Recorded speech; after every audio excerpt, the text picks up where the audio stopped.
ਪਿਆਰੇ ਵਿਦਿਆਰਥੀਓ, ਆਪ ਸਭ ਦਾ ਨਿੱਘਾ ਸਵਾਗਤ ਹੈ। ਅੱਜ ਅਸੀਂ 6ਵੀਂ ਜਮਾਤ ਦੇ ਸਮਾਜਿਕ ਵਿਗਿਆਨ ਦੇ ਵਿਸ਼ੇ ਇਤਿਹਾਸ ਭਾਗ ਪਾਠ 12ਵਾਂ ਭਾਰਤ 600 ਈਸਾ ਪੂਰਵ ਤੋਂ 400 ਈਸਾ ਪੂਰਵ ਤੱਕ ਦਾ ਤੀਜਾ ਭਾਗ ਕਰਾਂਗੇ। ਇਸੇ ਪਾਠ ਦੇ ਅਸੀਂ ਦੋ ਭਾਗ ਪਹਿਲਾਂ ਕਰ ਚੁੱਕੇ ਹਾਂ। ਪਹਿਲੇ ਭਾਗ ਵਿੱਚ ਅਸੀਂ ਮਗਧ ਸਾਮਰਾਜ ਦੇ ਉਥਾਨ ਅਤੇ ਵਿਸਤਾਰ ਬਾਰੇ ਪੜ੍ਹਿਆ ਸੀ। ਇਸ ਦੇ ਨਾਲ ਹੀ ਅਸੀਂ ਮਹਾਜਨਪਦਾਂ ਬਾਰੇ ਪੜ੍ਹਿਆ ਸੀ। ਦੂਜੇ ਭਾਗ ਵਿੱਚ ਅਸੀਂ ਜੈਨ ਧਰਮ ਦੇ ਆਰੰਭ ਅਤੇ ਵਿਸਤਾਰ ਬਾਰੇ ਪੜ੍ਹਿਆ ਸੀ। ਅੱਜ ਦੇ ਪਾਠ ਵਿੱਚ ਅਸੀਂ ਭਾਰਤ ਵਿੱਚ ਬੁੱਧ ਧਰਮ ਦੇ ਆਰੰਭ ਅਤੇ ਪ੍ਰਸਾਰ ਬਾਰੇ ਪੜ੍ਹਾਂਗੇ। ਆਪ ਸਭ ਆਪਣੀ ਕਾਪੀ ਪੈਨ ਆਦਿ ਆਪਣੇ ਕੋਲ ਰੱਖ ਲਵੋ ਅਤੇ ਮੁੱਖ ਗੱਲਾਂ ਨੂੰ ਨੋਟ ਕਰਨ ਲਈ ਤਿਆਰ ਰਹੋ। 6ਵੀਂ ਸਦੀ ਈਸਾ ਪੂਰਵ ਵਿੱਚ ਕੁਝ ਮਹੱਤਵਪੂਰਨ ਧਾਰਮਿਕ ਅੰਦੋਲਨ ਸ਼ੁਰੂ ਹੋਏ। ਚੀਨ ਵਿੱਚ ਇਸ ਸਮੇਂ ਇੱਕ ਮਹਾਨ ਧਾਰਮਿਕ ਚਿੰਤਕ ਕਨਫਿਊਸੀਅਸ ਨੇ ਪ੍ਰਚਾਰ ਆਰੰਭ ਕੀਤਾ। ਭਾਰਤ ਵਿੱਚ ਵੀ ਉਸੇ ਸਮੇਂ ਦੋ ਮਹਾਨ ਧਰਮ ਬੁੱਧ ਧਰਮ ਅਤੇ ਜੈਨ ਧਰਮ ਦੀ ਨੀਂਹ ਵੀ ਇਸੇ ਸਮੇਂ ਵਿੱਚ ਰੱਖੀ ਗਈ। ਬਾਅਦ ਦੇ ਵਿੱਚ ਇਹ ਦੋਨੋਂ ਧਰਮ ਪੂਰੀ ਦੁਨੀਆ ਵਿੱਚ ਬਹੁਤ ਜ਼ਿਆਦਾ ਮਸ਼ਹੂਰ ਹੋਏ। ਅੱਜ ਅਸੀਂ ਬੁੱਧ ਧਰਮ ਦਾ ਵਿਸਤਾਰ ਨਾਲ ਅਧਿਐਨ ਕਰਾਂਗੇ ਅਤੇ ਸਮਝਾਂਗੇ ਕਿ ਇਸ ਧਰਮ ਦੀਆਂ ਮੁੱਖ ਗੱਲਾਂ ਕੀ ਹਨ। ਬੁੱਧ ਧਰਮ ਸੰਸਾਰ ਵਿੱਚ ਬਹੁਤ ਲੋਕਪ੍ਰਿਯ ਹੋਇਆ। ਇਸ ਦਾ ਪ੍ਰਚਾਰ ਸੰਸਾਰ ਦੇ ਬਹੁਤ ਸਾਰੇ ਭਾਗਾਂ ਵਿੱਚ ਹੋਇਆ। ਇਸ ਧਰਮ ਦੇ ਸੰਸਥਾਪਕ ਗੌਤਮ ਬੁੱਧ ਸਨ, ਜਿਨ੍ਹਾਂ ਦਾ ਅਸਲ ਨਾਮ ਸਿਧਾਰਥ ਸੀ। ਗੌਤਮ ਗੋਤ ਦੇ ਹੋਣ ਕਾਰਨ ਲੋਕ ਉਹਨਾਂ ਨੂੰ ਗੌਤਮ ਵੀ ਕਹਿੰਦੇ ਹਨ। ਉਹ ਮਹਾਤਮਾ ਬੁੱਧ ਦੇ ਨਾਮ ਨਾਲ ਪ੍ਰਸਿੱਧ ਹਨ। ਇਹ ਨਾਮ ਉਹਨਾਂ ਨੂੰ ਗਿਆਨ ਪ੍ਰਾਪਤੀ ਦੇ ਬਾਅਦ ਵਿੱਚ ਦਿੱਤਾ ਗਿਆ। ਬੁੱਧ ਧਰਮ ਦੇ ਸੰਸਥਾਪਕ ਮਹਾਤਮਾ ਬੁੱਧ ਨੂੰ ਇਹ ਨਾਮ ਇਸ ਕਰਕੇ ਦਿੱਤਾ ਗਿਆ ਕਿਉਂਕਿ ਬੁੱਧ ਦਾ ਅਰਥ ਹੈ ਗਿਆਨਵਾਨ ਪੁਰਸ਼। ਸਿਧਾਰਥ ਦਾ ਜਨਮ ਸ਼ਕੇ ਰਾਜਵੰਸ਼ ਵਿੱਚ ਨੇਪਾਲ ਦੀ ਤਰਾਈ ਦੇ ਲੁੰਬਿਨੀ ਪਿੰਡ ਵਿੱਚ ਹੋਇਆ ਸੀ। ਉਹਨਾਂ ਦੇ ਪਿਤਾ ਸੁਸ਼ੋਧਨ ਉੱਥੇ ਦੇ ਰਾਜਾ ਸਨ। ਉਹਨਾਂ ਦੀ ਰਾਜਧਾਨੀ ਕਪਿਲਵਸਤੂ ਸੀ। ਕਪਿਲਵਸਤੂ ਇੱਕ ਸ਼ਹਿਰ ਹੈ ਜਿਹੜਾ ਉਹਨਾਂ ਦੀ ਰਾਜਧਾਨੀ ਸੀ। ਸਿਧਾਰਥ ਦੇ ਜਨਮ ਤੋਂ 7 ਦਿਨ ਬਾਅਦ ਹੀ ਉਹਨਾਂ ਦੀ ਮਾਤਾ ਮਹਾਮਾਇਆ ਦਾ ਦੇਹਾਂਤ ਹੋ ਗਿਆ ਸੀ। ਇਸ ਕਰਕੇ ਉਹਨਾਂ ਦੇ ਪਿਤਾ ਨੇ ਮਹਾਮਾਇਆ ਦੀ ਛੋਟੀ ਭੈਣ ਗੌਤਮੀ ਨਾਲ ਦੂਜਾ ਵਿਆਹ ਕਰਵਾ ਲਿਆ ਸੀ। ਸਿਧਾਰਥ ਦਾ ਲਾਲਨ ਪਾਲਨ ਇੱਕ ਰਾਜਕੁਮਾਰ ਦੀ ਤਰ੍ਹਾਂ ਕੀਤਾ ਗਿਆ ਸੀ। ਉਹਨਾਂ ਦੇ ਭੋਗ ਵਿਲਾਸ ਦਾ ਭਰਪੂਰ ਪ੍ਰਬੰਧ ਕੀਤਾ ਗਿਆ ਸੀ। ਤਿੰਨਾਂ ਮੌਸਮਾਂ ਲਈ 3 ਅਲੱਗ-ਅਲੱਗ ਸੁੰਦਰ ਮਹਿਲ ਬਣਵਾਏ ਗਏ ਸਨ। ਨਾਚ ਗਾਨ ਮਨੋਰੰਜਨ ਦੇ ਸਾਰੇ ਸਾਧਨਾਂ ਦਾ ਪ੍ਰਬੰਧ ਉਹਨਾਂ ਲਈ ਕੀਤਾ ਗਿਆ ਸੀ। ਉਹਨਾਂ ਦੇ ਮਹਿਲ ਵਿੱਚ ਬਹੁਤ ਸਾਰੇ ਦਾਸ ਦਾਸੀਆਂ ਉਹਨਾਂ ਦੀ ਸੇਵਾ ਵਿੱਚ ਲਗਾ ਦਿੱਤੇ ਗਏ ਸਨ, ਪਰੰਤੂ ਇੰਨੀਆਂ ਸਾਰੇ ਸੁੱਖ ਸੁਵਿਧਾ ਅਤੇ ਮਨੋਰੰਜਨ ਦੇ ਸਾਧਨ ਵੀ ਉਹਨਾਂ ਨੂੰ ਬੰਨ੍ਹ ਕੇ ਨਹੀਂ ਰੱਖ ਸਕੇ। ਉਹਨਾਂ ਦਾ ਵਿਆਹ ਇੱਕ ਸੁੰਦਰ ਰਾਜਕੁਮਾਰੀ ਯਸ਼ੋਧਰਾ ਨਾਲ ਹੋਇਆ। ਵਿਆਹ ਤੋਂ ਬਾਅਦ ਉਹਨਾਂ ਦੇ ਘਰ ਰਾਹੁਲ ਨਾਂ ਦੇ ਪੁੱਤਰ ਨੇ ਜਨਮ ਲਿਆ। ਉਹਨਾਂ ਦਾ ਇੱਕ ਹੀ ਪੁੱਤਰ ਸੀ ਜਿਸ ਦਾ ਨਾਂ ਰਾਹੁਲ ਸੀ। ਗੌਤਮ ਸ਼ੁਰੂ ਤੋਂ ਹੀ ਬਹੁਤ ਜ਼ਿਆਦਾ ਭਾਵੁਕ ਅਤੇ ਮੋਹਨ ਰਹਿਣ ਵਾਲੇ ਵਿਅਕਤੀ ਸਨ।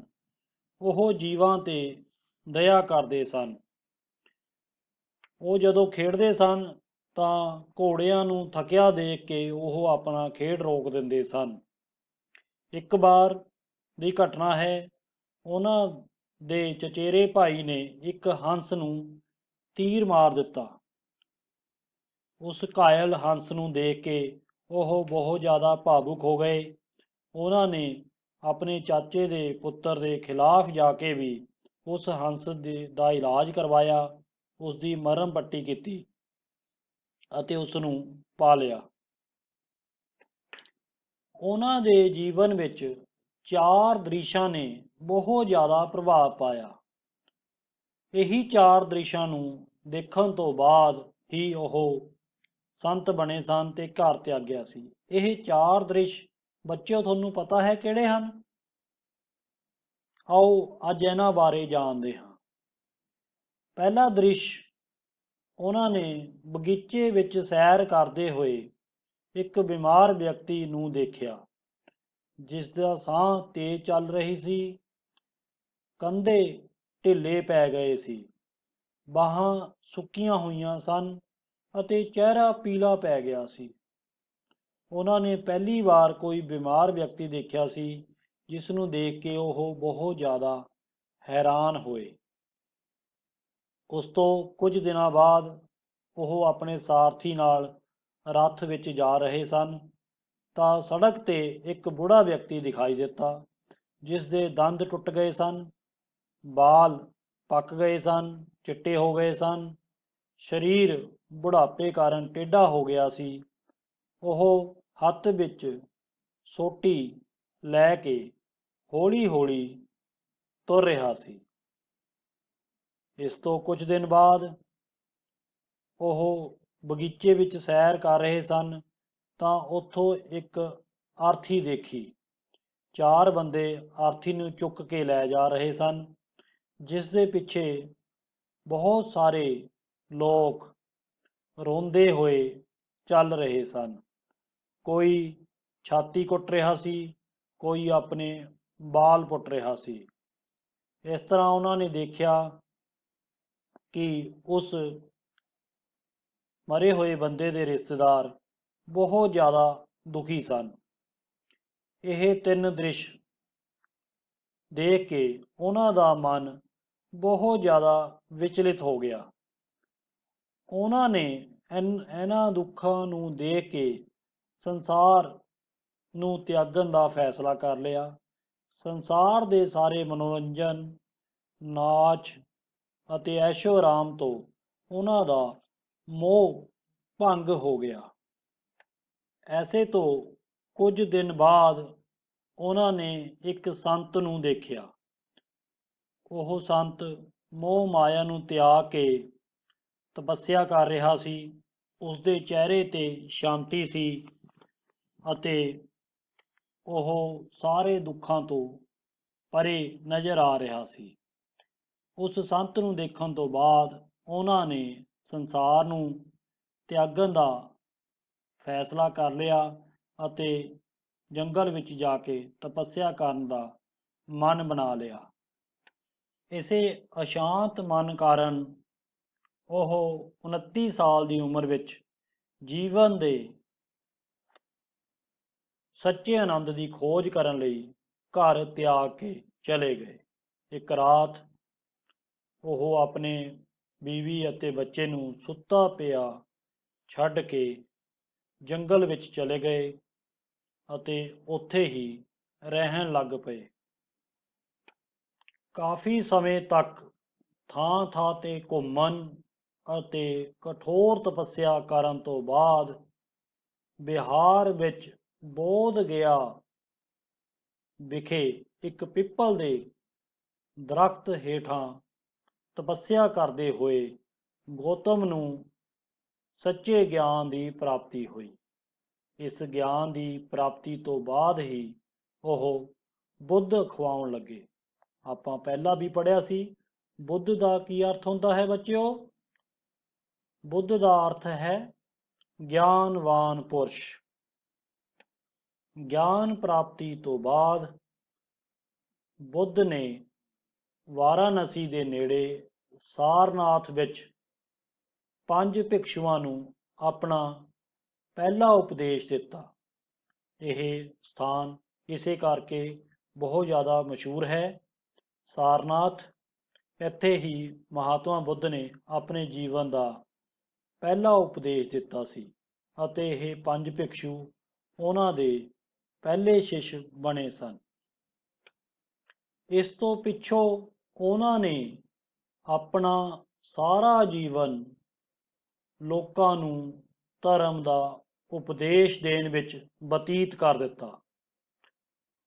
ਉਹ ਥਾਂ ਥਾਂ ਪੈਦਲ ਜਾ ਕੇ ਲੋਕਾਂ ਨੂੰ ਆਪਣਾ ਉਪਦੇਸ਼ ਦਿੰਦੇ ਸਨ। ਉਹਨਾਂ ਦੀਆਂ ਸਿੱਖਿਆਵਾਂ ਜੋ ਬੁੱਧ ਧਰਮ ਦਾ ਮੁੱਖ ਸਿਧਾਂਤ ਬਣੀਆਂ, ਬਹੁਤ ਜ਼ਿਆਦਾ ਸਰਲ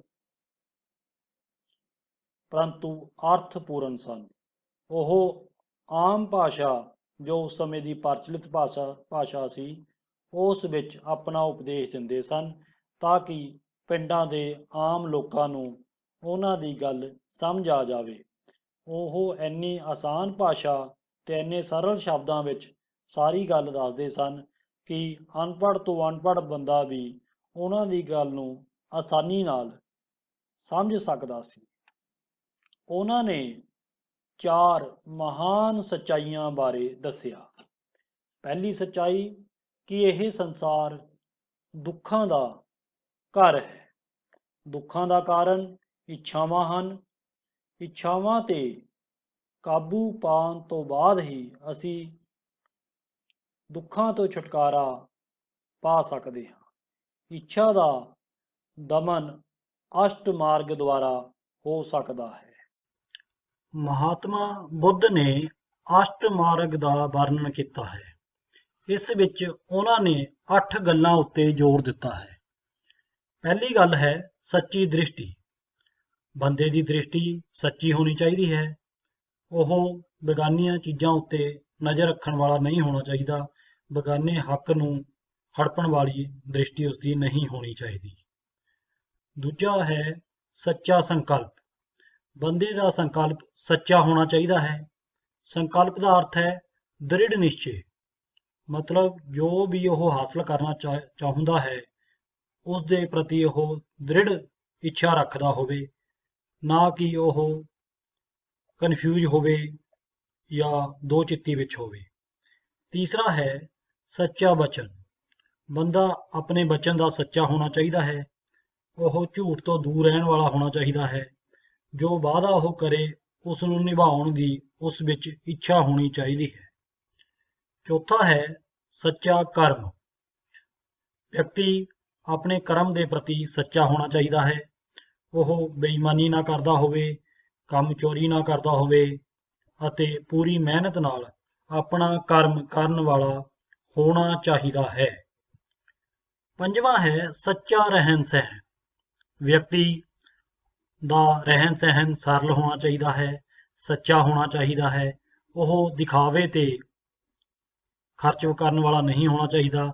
ਉਸ ਦਾ ਦਿਖਾਵੇ ਵਾਲਾ ਝੂਠਾ ਰਹਿਣ ਸਹਿਣ ਨਹੀਂ ਹੋਣਾ ਚਾਹੀਦਾ। ਛੇਵਾਂ ਹੈ ਸੱਚਾ ਯਤਨ। ਵਿਅਕਤੀ ਆਪਣੇ ਕੰਮ ਦੇ ਲਈ ਪੂਰੀ ਮਿਹਨਤ, ਪੂਰੀ ਕੋਸ਼ਿਸ਼ ਕਰਨ ਵਾਲਾ ਹੋਣਾ ਚਾਹੀਦਾ ਹੈ। ਉਸ ਦਾ ਯਤਨ ਸਾਰੇ ਕਰਮਾਂ ਲਈ ਸੱਚਾ ਹੋਣਾ ਚਾਹੀਦਾ ਹੈ। ਅੱਠਵਾਂ ਹੈ ਸੱਚੀ ਸਮ੍ਰਿਤੀ। ਸਮ੍ਰਿਤੀ ਮਤਲਬ ਯਾਦਦਾਸ਼ਤ। ਬੰਦੇ ਦੀ ਸਮ੍ਰਿਤੀ ਸੱਚੀ ਹੋਣੀ ਚਾਹੀਦੀ ਹੈ। ਉਸ ਦੇ ਦਿਮਾਗ ਵਿੱਚ ਬੁਰੇ ਵਿਚਾਰ ਨਹੀਂ ਆਉਣੇ ਚਾਹੀਦੇ। ਕਿਸੇ ਦਾ ਨੁਕਸਾਨ ਕਰਨ ਦਾ ਵਿਚਾਰ ਉਸ ਦੇ ਮਨ ਵਿੱਚ ਨਹੀਂ ਆਉਣਾ ਚਾਹੀਦਾ। ਅੱਠਵਾਂ ਹੈ ਸੱਚਾ ਧਿਆਨ। ਉਸ ਨੂੰ ਪੂਰੇ ਮਨ ਨਾਲ ਆਪਣੇ ਕੰਮ ਦੇ ਤੇ ਧਿਆਨ ਲਾਉਣਾ ਚਾਹੀਦਾ ਹੈ। ਜਿਵੇਂ ਵਿਦਿਆਰਥੀ ਆਪਣੀ ਪੜ੍ਹਾਈ ਲਈ ਪੂਰਾ ਕੰਸਨਟ੍ਰੇਸ਼ਨ ਕਰ ਸਕਦੇ ਹਨ, ਪੂਰੇ ਧਿਆਨ ਨਾਲ ਪੜ੍ਹਾਈ ਕਰ ਸਕਦੇ ਹਨ ਤੇ ਉਹਨਾਂ ਨੂੰ ਪੂਰਾ ਮਨ ਲਗਾ ਕੇ ਹੀ ਪੜ੍ਹਨਾ ਚਾਹੀਦਾ ਹੈ। ਮਹਾਤਮਾ ਬੁੱਧ ਦੇ ਅਨੁਸਾਰ ਇਸ ਸਦਾਚਾਰ ਦੇ ਮਾਰਗ ਤੇ ਚੱਲ ਕੇ ਹੀ ਦੁੱਖਾਂ ਤੋਂ ਛੁਟਕਾਰਾ ਪਾਇਆ ਜਾ ਸਕਦਾ ਹੈ ਅਤੇ ਵਿਅਕਤੀ ਨਿਰਵਾਣ ਪ੍ਰਾਪਤ ਕਰ ਸਕਦਾ ਹੈ। ਭਾਵ ਇਸ ਤਰ੍ਹਾਂ ਜੀਵਨ ਅਤੇ ਮੌਤ ਦੇ ਚੱਕਰ ਤੋਂ ਛੁਟਕਾਰਾ ਪਾ ਸਕਦਾ ਹੈ।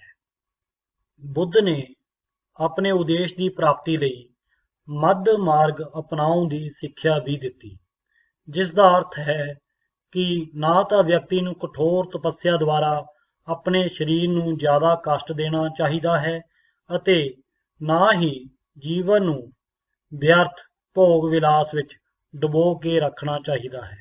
ਉਸ ਨੂੰ ਵਿਚਕਾਰਲਾ ਮਾਰਗ ਅਪਣਾਉਣਾ ਚਾਹੀਦਾ ਹੈ, ਮਤਲਬ ਉਸ ਨੂੰ ਪਰਿਵਾਰ ਵਿੱਚ ਰਹਿੰਦੇ ਹੋਏ ਹੀ ਤਪੱਸਿਆ ਕਰਨੀ ਚਾਹੀਦੀ ਹੈ। ਮਹਾਤਮਾ ਬੁੱਧ ਨੇ ਬੋਧੀ ਸੰਘ ਦੀ ਸਥਾਪਨਾ ਕੀਤੀ, ਜੋ ਕਿ ਬੋਧੀ ਭਿੱਖੂਆਂ ਦੀ ਸਰਵਉੱਚ ਸੰਸਥਾ ਹੈ। ਆਰੰਭ ਵਿੱਚ ਇਸ ਦੇ ਵਿੱਚ ਸਿਰਫ ਭਿਕਸ਼ੂ ਹੁੰਦੇ ਸਨ, ਪਰ ਬਾਅਦ ਦੇ ਵਿੱਚ ਇਸ ਦੇ ਵਿੱਚ ਇਸਤਰੀਆਂ ਨੂੰ ਵੀ ਸ਼ਾਮਿਲ ਕੀਤਾ ਗਿਆ ਅਤੇ ਹੁਣ ਭਿਕਸ਼ੂ ਅਤੇ ਭਿਕਸ਼ੁਨੀਆਂ ਬੋਧੀ ਸੰਘ ਦੇ ਮੈਂਬਰ ਹੁੰਦੇ ਹਨ। ਪਰੰਤੂ ਬਹੁਤ ਸਾਰੇ ਲੋਕ ਇਹੋ ਜਿਹੇ ਹੁੰਦੇ ਹਨ ਜੋ ਭਿਕਸ਼ੂ ਨਹੀਂ ਬਣਨਾ ਚਾਹੁੰਦੇ। ਜੋ ਲੋਕ ਭਿਕਸ਼ੂ ਨਹੀਂ ਬਣਨਾ ਚਾਹੁੰਦੇ, ਉਹ ਵੀ ਉਪਾਸਕ ਦੇ ਰੂਪ ਵਿੱਚ ਧਰਮ ਦਾ ਪਾਲਣ ਕਰ ਸਕਦੇ ਹਨ। ਇਸ ਦਾ ਅਰਥ ਹੈ ਕਿ ਉਹ ਆਪਣੇ ਪਰਿਵਾਰ ਵਿੱਚ ਰਹਿੰਦੇ ਹੋਏ, ਆਪਣਾ ਕੰਮਕਾਰ ਕਰਦੇ ਹੋਏ ਵੀ ਉਪਾਸਨਾ, ਪੂਜਾ ਪਾਠ ਤੇ ਬੁੱਧ ਧਰਮ ਦਾ ਪਾਲਨ ਪੂਰੇ ਮਨ ਨਾਲ ਕਰ ਸਕਦੇ ਹਨ। ਇਹ ਹੀ ਇੱਕ ਤਰ੍ਹਾਂ ਦਾ ਮੱਧ ਮਾਰਗ ਹੈ, ਅਰਥਾਤ ਵਿਚਕਾਰਲਾ ਮਾਰਗ ਹੈ। ਮਤਲਬ ਸਮਾਜ ਦੇ ਵਿੱਚ ਰਹਿ ਕੇ ਆਪਣਾ ਕੰਮਕਾਰ ਵੀ ਕਰਨਾ ਹੈ ਅਤੇ ਉਪਾਸਨਾ, ਪੂਜਾ ਪਾਠ ਵੀ ਜਾਰੀ ਰੱਖਣਾ ਹੈ। ਬੁੱਧ ਧਰਮ ਦੀਆਂ ਸਿੱਖਿਆਵਾਂ। ਬੁੱਧ ਧਰਮ ਨੇ ਜੀਵਨ ਵਿੱਚ ਬਹੁਤ ਸਾਰੀਆਂ ਨੈਤਿਕ ਗੱਲਾਂ ਦੀ ਸਿੱਖਿਆ ਦਿੱਤੀ, ਜਿਵੇਂ ਕਿ ਕਿਸੇ ਨੂੰ ਨਾ ਮਾਰਨਾ, ਅਹਿੰਸਾ, ਸੱਚ ਬੋਲਣਾ, ਨਸ਼ੀਲੀਆਂ ਵਸਤੂਆਂ ਦੀ ਵਰਤੋਂ ਨਾ ਕਰਨਾ, ਧਨ ਨਾ ਲੈਣਾ ਅਤੇ ਨਾ ਰੱਖਣਾ, ਸਮੇਂ ਸਿਰ ਭੋਜਨ ਕਰਨਾ, ਪਰਾਈ ਸੰਪत्ति ਉੱਪਰ ਨਜ਼ਰ ਨਾ ਰੱਖਣਾ ਆਦਿ। ਇਹ ਸਾਰੀਆਂ ਸਿੱਖਿਆਵਾਂ ਇੱਕ ਸਾਦਾ ਜੀਵਨ ਜਿਉਣ ਦੇ ਰਾਹ ਹੈ। ਬੁੱਧ ਦੀਆਂ ਸਾਰੀਆਂ ਸਿੱਖਿਆਵਾਂ ਅਤੇ ਨਿਯਮ 3 ਮੁੱਖ ਗ੍ਰੰਥਾਂ ਵਿੱਚ ਸ਼ਾਮਲ ਕੀਤੇ ਗਏ ਹਨ। ਇਹਨਾਂ 3 ਗ੍ਰੰਥਾਂ ਨੂੰ ਤ੍ਰਿਪਿਟਕ ਕਹਿੰਦੇ ਹਨ। ਇਹ ਹੀ ਬੁੱਧ ਧਰਮ ਦੇ ਮੁੱਖ ਗ੍ਰੰਥ ਹਨ। ਮਹਾਤਮਾ ਬੁੱਧ ਦੀ ਮੌਤ ਦੇ ਪਿੱਛੋਂ ਛੇਤੀ ਹੀ ਉਹਨਾਂ ਦਾ ਧਰਮ ਅਤੇ ਵਿਚਾਰ ਦੂਰ ਦੂਰ ਤੱਕ ਫੈਲ ਗਏ। ਕਈ ਮਹਾਨ ਰਾਜਿਆਂ ਨੇ ਇਸ ਧਰਮ ਨੂੰ ਅਪਣਾਇਆ। ਇਹਨਾਂ ਰਾਜਿਆਂ ਵਿੱਚ ਅਸ਼ੋਕ, ਕਨਿਸ਼ਕ, ਹਰਸ਼ਵਰਧਨ ਆਦਿ ਰਾਜੇ ਪ੍ਰਸਿੱਧ ਹਨ। ਰਾਜਾ ਅਸ਼ੋਕ ਨੇ ਬੁੱਧ ਧਰਮ ਦੇ ਬਹੁਤ ਸਾਰੇ ਪ੍ਰਚਾਰਕ ਵਿਦੇਸ਼ਾਂ ਵਿੱਚ ਭੇਜੇ। ਉਸ ਦੇ ਯਤਨਾਂ ਨਾਲ ਬੁੱਧ ਧਰਮ ਚੀਨ, ਮਿਆਂਮਾਰ, ਜਿਸ ਨੂੰ ਅੱਜ ਕੱਲ੍ਹ ਬਰਮਾ ਕਿਹਾ ਜਾਂਦਾ ਹੈ, ਸ਼੍ਰੀਲੰਕਾ, ਮੱਧ ਏਸ਼ੀਆ ਅਤੇ ਦੱਖਣ ਪੂਰਬ ਏਸ਼ੀਆ ਦੇ ਬਹੁਤ ਸਾਰੇ ਦੇਸ਼ਾਂ ਵਿੱਚ ਫੈਲ ਗਿਆ। ਅਸ਼ੋਕ ਖੁਦ ਵੀ ਬੁੱਧ ਧਰਮ ਦਾ ਪ੍ਰਚਾਰਕ ਬਣ ਗਿਆ ਸੀ। ਕਲਿੰਗਾ ਦੇ ਯੁੱਧ ਤੋਂ ਬਾਅਦ ਉਸਨੇ ਕੋਈ ਵੀ ਯੁੱਧ ਨਹੀਂ ਕੀਤਾ। ਉਹ ਸਿਰਫ ਸਮਾਜ ਭਲਾਈ ਦੇ ਕੰਮਾਂ ਉੱਤੇ ਖਰਚ ਕਰਨ ਲੱਗ ਪਿਆ। ਉਸਨੇ ਬਹੁਤ ਸਾਰੀਆਂ ਧਰਮਸ਼ਾਲਾਵਾਂ ਬਣਵਾਈਆਂ, ਪੇੜ ਪੌਦੇ ਲਗਵਾਏ, ਖੂਹ ਪਟਵਾਏ ਅਤੇ ਲੋਕਾਂ ਦੇ ਲਈ ਸਿੱਖਿਆ ਦਾ ਪ੍ਰਬੰਧ ਕੀਤਾ। ਉਸਨੇ ਧਰਮ ਦੇ ਪ੍ਰਚਾਰ ਲਈ ਥਾਂ ਥਾਂ ਤੇ ਪੱਥਰਾਂ ਉੱਤੇ ਬੁੱਧ ਧਰਮ ਦੀਆਂ ਸਿੱਖਿਆਵਾਂ ਵੀ ਲਿਖਵਾਈਆਂ ਅਤੇ ਬਹੁਤ ਸਾਰੇ ਇਹੋ ਜਿਹੇ ਲੋਕਾਂ ਨੂੰ ਨਿਯੁਕਤ ਕੀਤਾ ਜੋ ਆਮ ਲੋਕਾਂ ਨੂੰ ਇਹਨਾਂ ਪੱਥਰਾਂ ਤੇ ਲਿਖੀਆਂ ਹੋਈਆਂ ਗੱਲਾਂ ਪੜ੍ਹ ਕੇ ਸੁਣਾ ਸਕਦੇ ਸਨ, ਤਾਂ ਕਿ ਜੋ ਲੋਕ ਆਪ ਨਹੀਂ ਪੜ੍ਹ ਸਕਦੇ ਸੀ ਉਹਨਾਂ ਨੂੰ ਵੀ ਇਹ ਗੱਲਾਂ ਸਮਝ ਆ ਜਾਣ। ਮਹਾਨ ਰਾਜੇ ਦੇ ਕਾਲ ਵਿੱਚ ਬੁੱਧ ਧਰਮ ਮਹਾਯਾਨ ਅਤੇ ਹੀਨਯਾਨ 2 ਹਿੱਸਿਆਂ ਵਿੱਚ ਵੰਡਿਆ ਗਿਆ। ਇਸ ਧਰਮ ਦੇ ਦੋ ਮੁੱਖ ਭਾਗ ਬਣ ਗਏ। ਮਹਾਯਾਨ ਦਾ ਅਰਥ ਹੈ ਵੱਡਾ ਯਾਨ, ਯਾਨੀ ਵੱਡਾ ਜਹਾਜ਼। ਇਸ ਦੇ ਅਨੁਯਾਈ ਮਹਾਤਮਾ ਬੁੱਧ ਦੀ ਮੂਰਤੀ ਪੂਜਾ ਵਿੱਚ ਵਿਸ਼ਵਾਸ ਰੱਖਦੇ ਸਨ ਅਤੇ ਭਗਵਾਨ ਦੇ ਰੂਪ ਵਿੱਚ ਬੁੱਧ ਦੀ ਪੂਜਾ ਕਰਦੇ ਸਨ। ਉਹਨਾਂ ਨੇ ਧਾਰਮਿਕ ਮੰਦਰਾਂ ਦੀ ਸਥਾਪਨਾ ਕਰਕੇ, ਆਸ਼ਰਮ ਦੀ ਸਥਾਪਨਾ ਕਰਕੇ ਉੱਥੇ ਬੁੱਧ ਦੀਆਂ ਵੱਡੀਆਂ ਵੱਡੀਆਂ ਮੂਰਤੀਆਂ ਸਥਾਪਿਤ ਕੀਤੀਆਂ। ਉਹਨਾਂ ਦੀ ਮੂਰਤੀਆਂ ਦੀ ਪੂਜਾ ਆਰੰਭ ਕਰ ਦਿੱਤੀ। ਬਹੁਤ ਸਾਰੇ ਦੇਸ਼ਾਂ ਵਿੱਚ ਇਹੋ ਜਿਹੀਆਂ ਬੁੱਧ ਦੀਆਂ ਅਲੱਗ-ਅਲੱਗ ਮੂਰਤੀਆਂ ਹੁਣ ਵੀ ਮਿਲਦੀਆਂ ਹਨ। ਬੁੱਧ ਧਰਮ ਦੇ ਦੂਜੇ ਭਾਗ ਹੀਨਯਾਨ ਦੇ ਅਨੁਯਾਈ ਮਹਾਤਮਾ ਬੁੱਧ ਨੂੰ ਇੱਕ ਮਹਾਨ ਸਿੱਖਿਅਕ ਮੰਨਦੇ ਹੋਏ ਉਹਨਾਂ ਦੀ ਸਿੱਖਿਆਵਾਂ ਦੀ ਪਾਲਣਾ ਕਰਦੇ ਸਨ। ਉਹ ਰੱਬ ਵਾਂਗ ਮਹਾਤਮਾ ਬੁੱਧ ਦੀ ਪੂਜਾ ਨਹੀਂ ਕਰਦੇ ਸਨ, ਨਾ ਹੀ ਮਹਾਤਮਾ ਬੁੱਧ ਦੀਆਂ ਮੂਰਤੀਆਂ ਬਣਾ ਕੇ ਉਸ ਦੀ ਉਪਾਸਨਾ ਕਰਦੇ ਸਨ।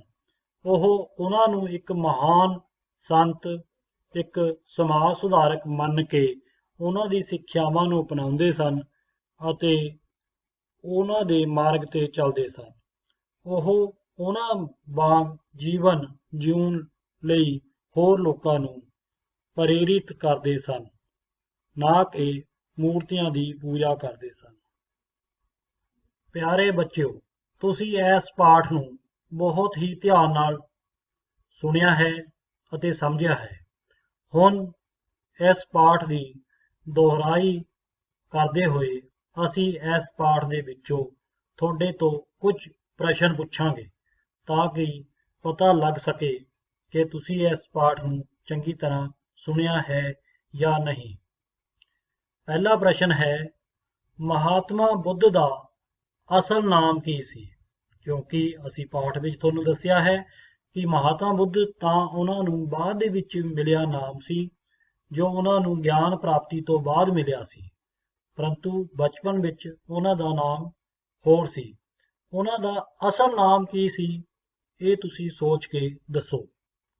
ਮਹਾਤਮਾ ਬੁੱਧ ਨੇ ਗਿਆਨ ਪ੍ਰਾਪਤੀ ਤੋਂ ਬਾਅਦ ਆਪਣਾ ਪਹਿਲਾ ਉਪਦੇਸ਼ ਕਿੱਥੇ ਦਿੱਤਾ?